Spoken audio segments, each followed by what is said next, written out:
Best varicose wines చికిత్సనే పొందండి. నొప్పి లేని చికిత్స కోసం సంప్రదించండి ఎబిస్ హాస్పిటల్. సుమన్ టీవీ ప్రేక్షకులకు నమస్కారం. ప్రస్తుతం మనతో పాటు ఉన్నారు ప్రముఖ జ్యోతిష్యులు, సంకల్ప మందిర్ నిర్వాహకులు బ్రహ్మశ్రీ నందిబట్ల శ్రీహరి శర్మ గురువుగారితో మహాశివరాత్రి విశిష్టను దాని గురించి మాట్లాడతాం. గురుగారు నమస్కారం. గురుగారు, వాగర్థ వివ సంపృక్తౌ వాగర్థ ప్రతిపత్తయే జగతః పితరౌ వందే పార్వతీ పరమేశ్వరౌ. ఆదిత్యాయ చ సోమాయ మంగళాయ బుధాయ చ గురుశుక్ర శనిభ్యశ్చ రాహవే కేతవే నమః.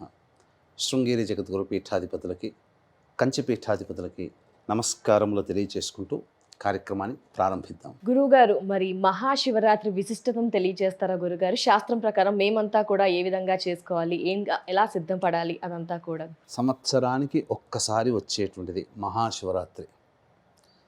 అహోరాత్రములు 4 అని అంటారమ్మా. అంటే ఇవి సూర్యగ్రహణ ప్రభావంతో సమానం. ఒక్కటి కాదు, 1000 సూర్యగ్రహణాలు కలిస్తే ఎంత ప్రభావం ఉంటుందో ఆ సమయం అంతా అంత ప్రభావం. ఆ యొక్క అహోరాత్రులు అంటే రాత్రిపూట మాత్రమే ఎక్కువగా పూజలు అందుకునేటువంటి సమయములు లేదా రోజులు అని చెప్పవచ్చు. అందులో శివరాత్రి, హోళికా దహనం అంటే ఈ పండుగ, హోళీ పండుగ, కామదహనం అని అంటారు. 3వది శ్రీకృష్ణ అష్టమి, 4వది దీపావళి. ఇవన్నీ కూడా రాత్రిపూట జరుపుకునేటువంటి పూజా విధానము, పండుగలు అని అంటారు. ఈ యొక్క సంవత్సరం మహాశివరాత్రికి ఒక గొప్ప విశిష్టత ఉంది. ఫస్ట్ది ఏంటంటే అందరికీ ఆ రోజు సెలవు అవ్వడం. ఆదివారం ప్రతి ఒక్క మనిషి ఫ్రీగా ఉంటాడు. కాబట్టి వచ్చిన ఆ ఆదివారాన్ని మనం దైవ ధ్యానంలో గడిపి ఆ పరమేశ్వరుని యొక్క దివ్య అనుగ్రహాన్ని పొందే అవకాశం వస్తుంది. 2వది పాతార్క యోగముతో కలిసి వస్తుంది. అంటే గురుగారు, పాతార్క యోగం అంటే ఆదివారము వ్యతిపాత యోగము కలిసి వస్తే పాతార్క యోగం అని అంటారు. ఈ సమయంలో కనుక చేసేటువంటి జపము కానీ, దానము కానీ, పూజ కానీ, హోమము కానీ, అర్చన కానీ, తర్పణాలు, పిండ ప్రదానాలు కానీ అనంతమైనటువంటి పుణ్య ఫలితాలను ఇస్తుంది. ఇది మహాశివరాత్రి రోజున కావడం మహా అదృష్టం. కాబట్టి వీక్షించేటువంటి సుమన్ టీవీ ప్రేక్షకులు, ఈ మహాశివరాత్రి పాతార్క యోగంతో వస్తుంది. చాలా గొప్పదైనటువంటిది. ఎవ్వరూ కూడా మిస్ చేసుకోకండి. శాస్త్ర ప్రకారము, శివపురాణం ప్రకారము ఈ మహాశివరాత్రి ఏ విధంగా సిద్ధం కావాలి, ఎలా చేసుకోవాలి అనే విషయాన్ని చెప్పబోతున్నాను. ఈ కార్యక్రమాన్ని ఆశాంతం వీక్షించండి, ఎక్కడా మిస్ చేసుకోకండి. వీలైతే లైక్ చేసుకొని పెట్టుకోండి. రాత్రిపూట పడుకునేటప్పుడు ప్రశాంతంగా వినండి. అసలు ఈ వీడియో గనక మీరు చూస్తే అసలు నిజంగా ఇప్పటి వరకు అభిషేకం చేసిన ఈశ్వరుడికి అర్చన చేసిన చాలా మటుకు తెలియక తప్పు చేశాము, ఇక ఈ తప్పు చెయ్యకూడదు, మేజర్ మిస్టేక్స్ చేస్తున్నారు ప్రతి అభిషేకంలో. ఎక్కడో కొంతమందికి తప్ప, ఒక్కరికి ఇద్దరికి, 100కి ఒకరు తప్ప. కాబట్టి 99 మంది ఈశ్వరుని అభిషేకం చేసే విషయంలో ఒక సామాన్యమైన మిస్టేక్, దాన్ని చాలా సులభంగా ఆ మిస్టేక్స్ని మనం దిద్దుకోవచ్చు. అంతేకాకుండా ఇంకొక విశేషం ఉందమ్మా. ఏంటి గురువు? ఈ యొక్క మహాశివరాత్రి ఈశ్వరునికి సంబంధించింది కదా. విష్ణువు యొక్క జన్మ నక్షత్రం శ్రవణ నక్షత్రం అని అంటారు. ఈ శ్రవణ నక్షత్రము సాయంకాల ప్రదోషకాల సమయంలో అనగా 7:24 ఉత్తరాషాఢ వెళ్ళిపోయి శ్రవణ నక్షత్రం వచ్చేసేస్తుంది. అద్భుతం అమ్మా. పైగా ఈ సంబంధించినటువంటి శివరాత్రి గొప్పదైనటువంటి యోగం. కాబట్టి అందరూ వీక్షించేటువంటి ప్రయత్నం చేయండి. వీక్షించేటువంటి ప్రేక్షకులకు కూడా ఈ మహాశివరాత్రి పర్వదినం సందర్భంగా మహిమాన్విత కాశీక్షేత్రంలో సాయంకాలం ప్రదోషకాల సమయంలో శివరాత్రికి సంబంధించి 15వ తారీఖు రోజున కాశీ విశ్వేశ్వరుని దేవాలయ ప్రాంగణ సమీపంలో మీ యొక్క సంకల్పం నెరవేరాలని రుద్రపారాయణము, రుద్రాభిషేకాలు జరిపించడం జరుగుతుంది. ఈ కార్యక్రమంలో సాయంకాలం 6 గంటల లోపల మీరు గోత్రనామాలు నమోదు చేసుకోవచ్చు. అలాగే 17వ తారీఖు రోజున సూర్యగ్రహణం ఉంది. అమావాస్య, పంచగ్రహ కూటమి మన భారతదేశంలో కనిపించదు, కానీ ప్రభావం ప్రపంచవ్యాప్తంగా ఉంటుంది. ఆచార నియమాలు పాటించాల్సిన పని లేదు. కాబట్టి ఈ గ్రహణం కుంభరాశిలో ఏర్పడుతున్నటువంటి దారభ్యత బేస్ చేసుకొని వృషభ, మిథున, కర్కాటక, సింహ, తుల, వృశ్చిక, మకర, కుంభ, మీన రాశుల్లో జన్మించినటువంటి వారికి గ్రహణ దోషం ఉంది. కాబట్టి 17వ తారీఖు రోజున మధ్యాహ్నం 3 గంటలకి గ్రహణ దోష నివారణ హోమాలు, పూజలు, చండీ హోమము, మృత్యుంజయ, రుద్ర, సుదర్శన, శనిదోష నివారణకి శనీశ్వర హోమాలు, ఇలా 18 రకాల హోమాది కార్యక్రమాలు చేయించి శక్తిపాతము చేసినటువంటి కరుంగలి మాల ఇవ్వడం జరుగుతుంది. కాబట్టి 17వ తారీఖు రోజున మధ్యాహ్నం 1 గంట లోపల మీరు గోతనామాదులు నమోదు చేసుకోవచ్చు. అవకాశం ఉంటే 2 కార్యక్రమాల్లో నమోదు చేసుకోండి, లేదా ఏదైనా ఒక కార్యక్రమంలో స్క్రీన్పై కనిపిస్తున్న నెంబర్కి కాంటాక్ట్ చేసి నమోదు చేసుకోవచ్చు.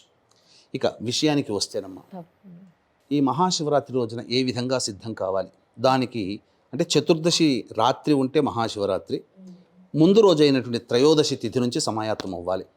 శనివారము త్రయోదశి తిథి కాబట్టి సాయంకాల ప్రదోషకాల సమయంలో శివాలయానికి చేరుకొని నవగ్రహాల చుట్టూ శివాయ నమః అంటూ 27 ప్రదక్షిణలు చేసి తరువాత ఆ యొక్క పరమేశ్వరుణ్ణి, గణపతిని, కుమారస్వామిని, అమ్మవారిని దర్శించుకొని పరమేశ్వరుని దగ్గరికి వెళ్ళి ఇలా అంజలి ఘటించి, పరమేశ్వర నీ యొక్క అనుగ్రహం వల్ల నేను ఈ శివరాత్రి రోజున నిన్ను పూజ చేసుకునే భాగ్యాన్ని నాకు కల్పించు, నీ అనుగ్రహాన్ని నాకు శీఘ్రముగా ప్రసాదించు పరమేశ్వర అని చెప్పి నమస్కారం చేసుకొని పోతూ పోతూ ఆ నంది విగ్రహం చెవిలో కూడా మన యొక్క సంకల్పము, నీవు స్వామికి చేరవయ్యవయ్యా, ఆ శక్తిని, ఆ యొక్క భక్తిని స్వామి మీద భక్తిని కోల్పోకుండా శివరాత్రి రోజున నిత్యము ఆ పరమేశ్వరుణ్ణి ధ్యానించే మనస్సుని, వాక్కుని ఇవ్వమని పరమేశ్వరునికి చెప్పు నాయన అని చెప్పి నందీశ్వరుని చెవిలో చెప్పి శృంగం గుండా పరమేశ్వరుని దర్శించి ఆ విధంగా ఇంటికి రావాలి.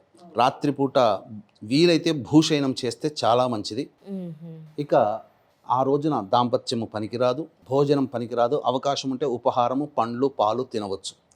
పడుకొని తెల్లవారు 3 గంటలు 4 గంటలకు లేచి కాలకృత్యాదులు తీర్చుకొని చక్కగా ఇంటికి వెళ్ళిన తర్వాత పూజామందిరంలో చక్కగా పూజామందిరం శుభ్రం చేసుకొని ఆవు నేతితో దీపారాధన చేసి శివ పరివార చిత్రపటానికి చక్కగా పూలమాల, గన్నేరుమాల కానీ ఏదైనా కానీ పూలమాల వేసి నమస్కారం చేసుకొని గణపతిని స్మరించుకున్న తర్వాత శివ సహస్రనామ పారాయణం చేసి అప్పుడే తెల్ల వారుతూ ఉంటుంది ఆ సమయానికి. అప్పుడు తూర్పు వైపున సూర్యునికి చూసి నమస్కారం చేసుకొని సూర్యాష్టకం 6 సార్లు చదివిన తరువాత ఆ సూర్యుడిని వేడుకోవాలి. నీ అనుగ్రహం వల్ల ఈ రోజున శివరాత్రి పూజ చేసుకుంటున్నాను సూర్యనారాయణ, నాకు ఈ రోజంతా నిరాహారంగా ఉండదలుచుకున్నాను, నాకు శక్తిని ప్రసాదించు అని ఆ సూర్యునికి నమస్కారం చేసి 3 కానీ 6 సార్లు కానీ తర్పణం వదలాలి. గాయత్రి మంత్రం చెబుతున్నాను, లేదా సూర్యనారాయణాయ నమః, ఆదిత్యాయ నమః, మార్తాండాయ నమః అంటూ తర్పణాలు వదలాలి. ఎందుకు చెప్తున్నానంటే సూర్యకిరణాల ద్వారా ఆ యొక్క సూర్యభగవాన్ని స్మరించుకోవడం ద్వారా, ఈ విధంగా వేడుకోవడం ద్వారా కిరణాల ద్వారా మన శక్తి మన శరీరంలో ప్రవేశిస్తుంది. అప్పుడు ఆ రోజంతా కూడా ఉపవాసం చేయడానికి మనకు సూర్యుడు అనుగ్రహిస్తాడు ఆ శక్తి ద్వారా. ఇక ఆ రోజంతా కూడాను చక్కగా నియమాల్ని పాటిస్తూ నమశ్శంకరాయ నమశ్శంకరాయ లేదా శివాయ నమః శివాయ నమః అంటూ పఠిస్తూనే ఉండాలి. మన పని ఏ పని చేస్తున్నా మన నాలిక, మన నోరు ఎప్పుడూ శివనామ స్మరణ ఆ రోజంతా చేస్తూ ఉండాలి. అయితే చాలామంది అభిషేకం చేసుకునేటువంటి సందర్భంలో చక్కగా దేవాలయానికి వెళ్తుంటుంటారు. ఎంతమందికి ఉన్నా కొంతమందికి ఒక కోరిక ఉంటుందమ్మా, ఇంట్లో చేసుకుంటే బాగుంటుంది కదా అని. గురువుగారు ఏ సమయంలో ఎలా చేసుకోవాలి, ఇంట్లో చేసుకుంటే ప్రశాంతంగా గుడిలో క్రౌడ్ ఉంటుంది, ఎలా సిద్ధం చేసుకోవాలి శివలింగానికి అనేటువంటిది కూడా ఉంది. మనకు శాస్త్రంలో శివపురాణాంతర్గతంగా చెప్పబడినటువంటిది ఏంటంటే పుట్టమన్నుతో శివలింగానికి తయారు చేసుకోవాలి. కాబట్టి సంబంధించినటువంటి పూజా స్టోర్లో కానీ పచారీ షాప్లో కానీ పుట్టమన్ను 1 కిలో దొరుకుతుంది. ఆ తెచ్చుకున్న తర్వాత తులసి వృక్షము కింద ఉన్న మట్టి, రావి చెట్టు కింద, మోదుగ చెట్టు కింద, మర్రి చెట్టు కింద, అలాగే మారేడు చెట్టు కింద, అలాగే జమ్మి చెట్టు కింద ఉన్నటువంటి మట్టిని కొద్దిగా తీసుకొని వచ్చి బాగా జల్లెడ పట్టి ఆ పుట్టమన్నులో కలపాలి. కలిపిన తర్వాత ఆ పుట్టమన్నులో పసుపు, శుద్ధమైంది కుంకుమ, జాజికాయ పొడి, జాపత్రి పొడి, ఇలాచీ పొడి, అలాగే పచ్చకర్పూరం పొడి మరియు బెల్లం పొడి, తేనె, కొద్దిగా ఆవు నెయ్యి, అలాగే ఆవు పెరుగు కొద్దిగా వేసి వీలైతే 1 గ్రాము లేదా 2 గ్రాములు పాదరసం వేసి శుద్ధమైన ఆవు పాలు బాగా కలిపి శివలింగంగా తయారు చేసుకోవాలి. శివలింగంగా తయారు చేసుకొని ఆ శివలింగానికి స్వచ్ఛమైన ఆవు నెయ్యిని మొత్తము అద్దాలి. అద్ది అలా పెట్టుకోవాలి. మధ్యాహ్న సమయంలో ఈ విధంగా చేయాలి. చేసిన తర్వాత ఈ యొక్క సంబంధించిన మీరు అడిగారు ఏ సమయాల్లో ఎలా చేయాలి అని చెప్పి, అప్పుడు సాయంకాల ప్రదోషకాల సమయం నుంచి 4 యామములు అంటారు, 4 జాములు అంటారు, లేదా 4 సమయాలలో పూజ చేయాలి. అందరూ కూడా శుద్ధమైన మంచినీటిని, ఒక బిందె నిండా నీరు, అలాగే అనేక రకాల పండ్ల రసాలు అన్నీ సిద్ధం చేసుకోవాలి. చేసుకున్న తర్వాత అందరూ చేసే మిస్టేక్ ఒకటి ఉంటుంది. ఏంటి గురుగారు? అవును, మొదట్లో ఏంటంటే మొట్టమొదలు చెప్పాను ఏం మిస్టేక్ అని. అవును గురుగారు. డైరెక్ట్గా మంచి శుద్ధం బావిలోంచి నేను పట్టుకున్నానండి, లేదా మంచి తేనె పట్టుకొచ్చాను, మంచి ఆవు పాలు పట్టుకొచ్చానండి, ఇలా చెబుతూ ఉంటుంటారు. మంచి పళ్ళ రసాలు, చాలా ఫ్రెష్ పళ్ళు పట్టుకొచ్చి రసం చేశానండి, నేనే చేశానండి అని అంటుంటారు. ఎన్ని చేసినా ఇందులో దోషం ఉంటుంది, అపవిత్రత ఉంటుంది. ఏంటి గురుగారు? ఎందుకనంటే బావిలో నీరు ఉంటుంది, ఆ నీరులో క్రిమికీటకాదులు, జలచరాలు ఉంటాయిగా. ఆ జలచరాలు తిరిగినప్పుడు వాటి యొక్క అపవిత్రత పడుతుంది కదా. తేనె అంటాము, తేనెటీగలు నోటి ద్వారా గ్రహించి పెడుతుంది, అంటే అక్కడ అపవిత్రత వస్తుంది కదా. ఆవు పాలు ఉన్నాయి, ఈ ఆవు పాలని దూడ మొదలు తాగిన తర్వాత, ఎంగిలి చేసిన తర్వాతనే మనం పితుకుతాం. మరి ఇవన్నీ అపవిత్రమైపోయినాయి కదా. ఈ అపవిత్రమైనటువంటి అన్ని ద్రవ్యాలని పవిత్రత చేయాలి. పవిత్రత చేయాలంటే కొన్ని ముద్రలు ఉంటాయి. ఇందులో గరుడ ముద్ర అని ఉంటుందమ్మా. ఈ గరుడ ముద్ర చాలా ప్రధానం. కాబట్టి అభిషేకానికి సంబంధించిన అన్నీ కూడాను సాయంకాలం 5 గంటల కల్లా అన్నీ సిద్ధం చేసుకొని చక్కగా గరుడ ముద్ర వేయాలి. చూడండి, వీక్షించేటువంటి ప్రేక్షకులు కూడా గరుడ ముద్ర అనేటువంటిది ఈ 2 చేతులు ఇలా పెట్టుకోవాలి. ఇది ఎడమ చెయ్యి, అలాగే కుడి చెయ్యి ఇలా కలిపి ఇలా ముడి వేసేయాలి. వేసి ఇలా ఉంటే ఇది గరుడ ముద్ర. ఓకే, గరుడ లైక్ పక్షి స్టైల్, వింగ్స్ ఉన్నాయి. అప్పుడు ఈ గరుడ ముద్రని మనం అభిషేకం చేసే బిందెకి, ఆ నీళ్లు ఉంటాయి కదా, నీళ్ళకి ఇలా చూపించాలి. ఆ అభిషేకం చేసే పళ్ళ రసాలకి ఇలా చూపించాలి. తేనె, పాలు, అన్నిటికీ చూపిస్తే ఈ యొక్క దోషం నుంచి పోయి అమృతత్వం వస్తుంది. అమృతత్వం వచ్చిన తర్వాత అప్పుడు సిద్ధం చేసుకోవాలి. అయితే శివరాత్రి రోజున ఉపవాస నియమాన్ని పాటిస్తున్నారు కదా, పండ్లు, పాలు, ఇతర పదార్థాలు తీసుకోవచ్చు. ఓకే గురుగారు. భోజనం చేయకూడదు. వీలైనంత వాళ్ళు, చిన్న పిల్లలు, 60-70 ఏళ్ల వయసున్న వాళ్ళు, షుగర్ అట్లాంటివి ఉన్నవాళ్ళు ఆహారం తీసుకుంటే మంచిదే. వాళ్ళ శక్తి అనుసారం ఫ్రూట్ సలాడ్ తీసుకోవచ్చు. అయితే ఇక్కడ సాయంకాలం కదా అని చెప్పి మళ్ళీ స్నానం చేయకూడదమ్మా. ఎందుకంటే ఉపవాసం ఉంటానని చెప్పి మొదలు చెప్పిన తర్వాత స్నానం చేయకూడదు. కాలకృత్యాదులు, కాళ్ళు, చేతులు, మొహం కడుక్కోవాలి. తర్వాత 4 సమయాలలో మనం చెప్పబోయేటువంటిది చాలా గొప్పదైనటువంటిది. ఈ 4 సమయాలలో ఏ పదార్థంతో అభిషేకం చేయాలి, నైవేద్యం ఎలా పదార్థం పెట్టాలి, ఏ వాటితో అర్చన చేయాలి, ఏ మంత్రం జపించాలో తెలియజేసుకుందాం.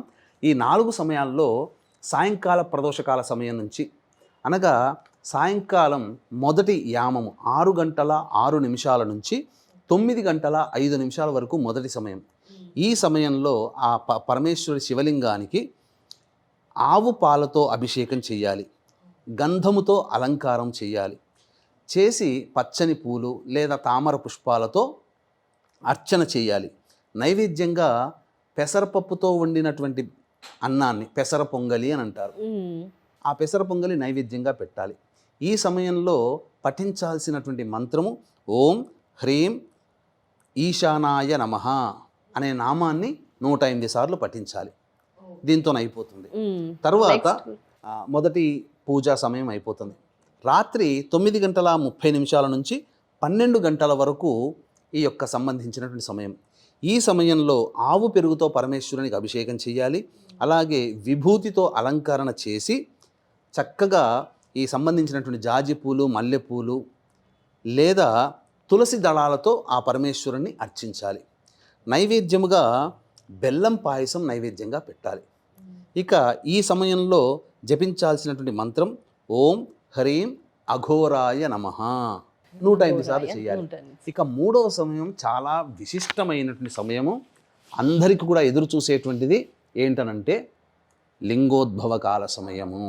కాబట్టి ఈ సమయం చాలా ప్రధానమైంది. వీక్షించేటువంటి ప్రేక్షకులు కూడా గమనించాల్సినటువంటి ఈ యొక్క మహిమాన్విత కాశీక్షేత్రంలో శివరాత్రి పర్వదినాన్ని పురస్కరించుకొని 15వ తారీఖు రోజున సాయంకాలం 7-8 గంటలకి విశ్వేశ్వరుని దేవాలయ ప్రాంగణ సమీపంలో రుద్రపారాయణము, అభిషేకం జరిపించడం జరుగుతుంది. ఈ కార్యక్రమంలో మీ యొక్క సంకల్పం నెరవేరడం కోసం సాయంకాలం 15వ తారీఖు 6 గంటల లోపల మీ గోత్రనామాదులు నమోదు చేసుకోవచ్చు. అలాగే 17వ తారీఖు అమావాస్య, సూర్యగ్రహణం, పంచగ్రహ కూటమి సందర్భంగా ఏర్పడుతున్నటువంటి పుణ్యకాలము గ్రహణం మన భారతదేశంలో కనిపించదు కాబట్టి నియమాలు ఆచారాలు పాటించాల్సిన లేదు, కానీ ప్రభావం చాలా రాశుల వారికి ఉంటుంది. వృషభ, మిథున, కర్కాటక, సింహ, తుల, వృశ్చిక, మకర, కుంభమీన రాశిలో జన్మించినటువంటి వారికి ఈ యొక్క ప్రభావం ఉంటుంది. కాబట్టి 17 మధ్యాహ్నం 3 గంటలకి గ్రహణ దోష నివారణ పూజలు, హోమాలు, చండీ హోమము, మృత్యుంజయ, రుద్ర, సుదర్శన, దత్తాత్రేయ, కాలభైరవ, శని దోష నివారణకి శనీశ్వర హోమాలు జరిపించి శక్తిపాతము చేసినటువంటి కరుంగలి మాల ఇవ్వడం జరుగుతుంది. 17వ తారీఖు మధ్యాహ్నం 1 గంట లోపల ఈ కార్యక్రమంలో మీ గోత్రనామాలు నమోదు చేసుకోవచ్చు. అవకాశం ఉంటే 2 కార్యక్రమాల్లో లేదైనా ఒక కార్యక్రమంలోనైనా కానీ మీ స్క్రీన్పై కనిపిస్తున్న నెంబర్కి కాంటాక్ట్ చేసి మీ గోత్రనామాలు నమోదు చేసుకోండి. ఇక చాలా ఇంపార్టెంట్ అయినటువంటిది లింగోద్భవ కాల సమయం.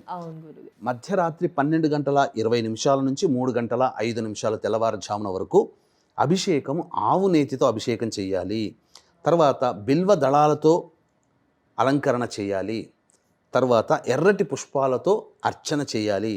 నైవేద్యముగా గారెలు కానీ లేదా నువ్వులతో చేసినటువంటి నువ్వులన్నం, నువ్వుల పులగము అని అంటారు, ఇవి నైవేద్యంగా పెట్టాలి. ఈ సమయంలో జపించాల్సినటువంటి మంత్రం ఓం హ్రీం వామదేవాయ నమః 108 సార్లు చేయాలి. ఇక తరువాత తెల్లవారుజామున 3 గంటల 30 నిమిషాల నుంచి 6 గంటల 35 నిమిషాలు ఉదయం వరకు కూడా 4వ సమయం తేనె, శర్కర. ఇక్కడ చక్కెర అంటే మనం రోజు టీ కాఫీలో వాడుకునే షుగర్ కాదమ్మా, మరేంటి గురుగారు, నవ్వోద్గడ్డ, మిశ్రీ అని అంటారు. వాటిని మెత్తగా పొడి చేసి అది నీటిలో వేసి ఆ తేనె మరియు ఈ యొక్క శర్కరతో చేసినటువంటి నీటిని అభిషేకం చేయాలి. చేసిన తర్వాత నీలిరంగు పుష్పాలు, తెల్లని పుష్పాలు అంటే శంఖ పుష్పములు, నల్ల కలువ పుష్పాలు, నందివర్ధనము, ఇలాంటి మల్లెపూలు, ఇలాంటి తెల్లటి పుష్పాలతో, గన్నేరు పుష్పాలు, తెల్ల గన్నేరు పుష్పాలతో అర్చన చేయాలి. చేసిన తర్వాత నైవేద్యముగా కేవలం ఉత్తి అన్నాన్ని మాత్రమే నైవేద్యంగా పెట్టాలి. ఈ యొక్క సమయంలో 108 సార్లు జపించాల్సినటువంటి మంత్రం ఓం హ్రీం సద్యోజాతాయ నమః. తదనంతరం ఆ యొక్క సంబంధించి 6 గంటల 35 నిమిషాలకి 4వ జాము అయిపోతుంది కదా, లేచి కాలకృత్యాదులన్నీ తీర్చుకొని చక్కగా మళ్ళీ సూర్యునికి నమస్కారం చేసి అర్ఘ్యం చేసి నీ యొక్క అనుగ్రహం వల్ల నేను మహాశివరాత్రి పూజా విధానాన్ని పూర్తి చేసుకున్నాను కాబట్టి ఇక చక్కగా మళ్ళీ వెళ్ళి పరమేశ్వరునికి శుద్ధమైన మంచి జలాలతో మళ్ళీ ఈ గరుడ ముద్రని ఆ మంచినీటి బిందెకి చూపించి శుద్ధమైన జలంతో అభిషేకం చేసి తదనంతరం చక్కగా ఇంట్లో అన్ని కూరగాయలు అన్నీ చక్కగా శాకాహారం వండి అతిథులకి అనాథలకి అన్నదానం చేసి కుటుంబ సభ్యులు భుజించాలి. ఈ అభిషేకం చేసినటువంటి లింగాన్ని మనం సాయంకాలం, సోమవారం సాయంకాలం లోపల ఏదైనా నదిలో కానీ, బావిలో కానీ, సరస్సులో కానీ, చెరువులో కానీ నిమజ్జనం చేయాలి. ఇవేవి లేవు అనంటే ఒక నీటి బకెట్లో ఆ యొక్క లింగాన్ని నిమజ్జనం చేసేసి అప్పుడు భోజనం చేయాలి. చేస్తే ఒక 5-3 గంటలు ఉన్నదనుకోండి, అదంతా కరిగిపోయి పోతుంది. ఆ నీటిని ఎవరు తొక్కని ప్రదేశంలో పెట్టాలి. ఇలా చెయ్యాలమ్మా. శివరాత్రి పూజా విధానం ఇలా చెయ్యాలి.